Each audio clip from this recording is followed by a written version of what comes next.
Are creators the future of podcasting?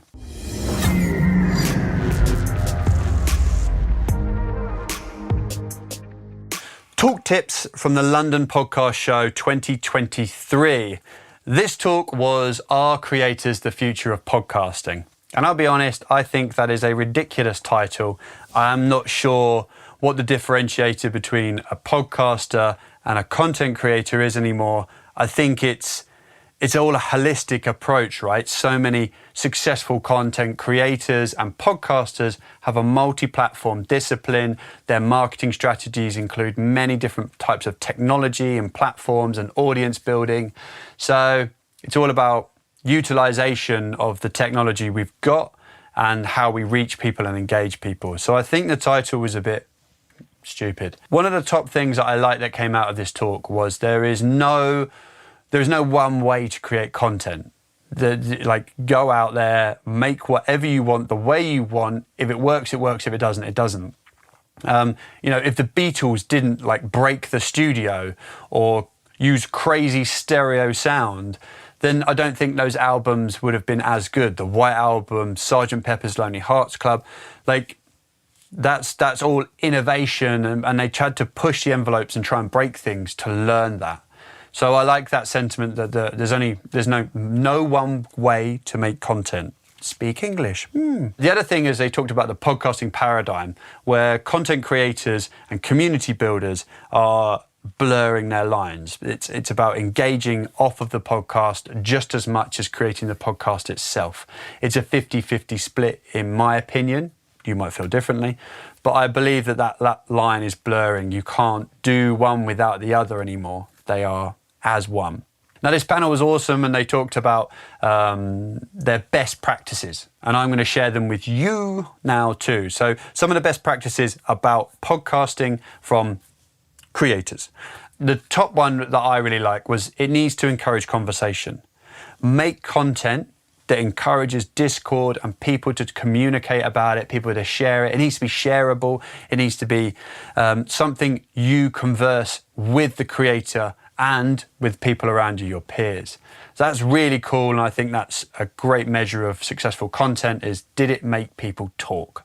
The cliche words were thrown around, authentic. I think authentic is true. I think some of the celebs that are being flown into podcasts or YouTube shows, they have a shelf life and they know that they're a hired gun, they're mercenary, they're coming in. They don't bring a super engaged audience because they're so big that they don't really engage the audience that much. We see this with sports stars, reality stars. They're cool and they have a mass appeal and they definitely have a value for brands and sponsors. But I think content creators and influencers offer more. Consistency was mentioned. Big theme. I'm big on consistency. Keep doing it or don't keep doing it. Don't wishy-washy. Don't mix your messaging. There's going to be a new push for retention metrics. That's what they're seeing from short form podcasting. Those YouTube style metrics about how long someone watched for. Those are the key metrics moving forward. Now, I agree with that. It's going to shape how people create content. I hope it doesn't create sensationalized content. From TV days, I found that different audiences have different cuts of the same show. I hope that it doesn't become too crazy or people don't worry too much about keeping retention as long as their audience is benefiting from it. Value-led, this again is a subjective term, a bit like get started. Helping people understand what value looks like is the key. Understand your audience is the key, but value-led. They warn, do not feed the algorithm, which is really interesting because I think that sentiment is quite popular as a silver bullet. Do this on TikTok to grow your audience. Use this trend, use this CapCut template.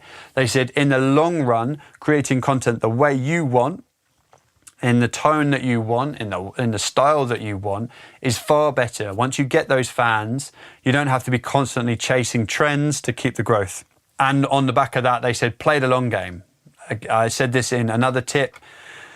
Play the long game, at least a year, stick with it, really enjoy it, commit, and be passionate about it. That's great. another thing that was raised was short form has allowed content creators and podcasters to highlight parts of their show that may not have previously been heard or seen, especially if people are seeing drop-offs at like 30 or 40 minutes. There might be some gold in your podcast at 45 minutes that you can now extrapolate and you can put on short form, and it can get out there and it can benefit the audience that might have switched off before. Ideally, we want 100% watch throughs, but this is a great point.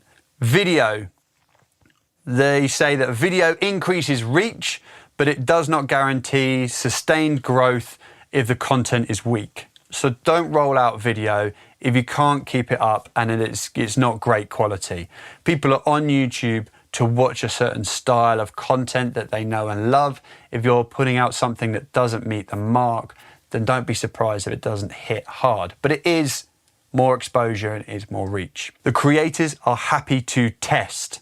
They are so happy to test. That's one of the fundamental traits that all of these successful creators have, is they make something, they test, they learn, they adapt, and they recreate, and they move on, and they're constantly testing, checking, right, test, check. It sounds laborious and hard, but for some people, they absolutely love that feedback, looking at the metrics, getting feedback from the audience, test, go again. And finally, I just want to add a random fact from this talk. And the random fact was that video creators that have a video podcast got better retention over podcasters that have a video podcast. You with me? So if you are known for creating video on YouTube, your audience is more likely to watch more of your video podcast than if you're an audio podcast that's moved into video. And I assume that, well, it makes sense, right? Because of the audience behaviors. But is this down to structure? Is it that the video creators have a different format, a different structure, that audio creators moving into video are yet to learn? Maybe, or it might just be loyalty. It's definitely going to be something I'll keep looking into and working out why that is. If the videos are different in some way, I'll let you know. So that was my talk tips from the encouraging what a creator's doing to help podcasters.